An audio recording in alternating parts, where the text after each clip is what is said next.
On which of the following properties does the coagulating power of an ion depend? So let us look at the points that are given to us. The magnitude of the charge on the ion alone, size of the ion alone, the sign of charge on the ion alone, both magnitude and sign of the charge on the ion, right? So we have to find the coagulating power of an ion. Depends on which all factors.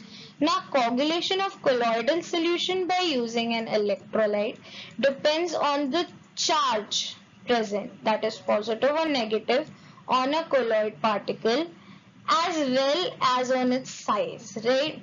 Now, coagulating power of an electrolyte also depends on the magnitude of the charge present on effective ion of an electrolyte. So, therefore, since both the presence of a positive or negative charge and the magnitude of charge affects the coagulating power of an ion. Therefore, option 4 is correct. Both magnitude and sign of the charge on the ion is the correct option.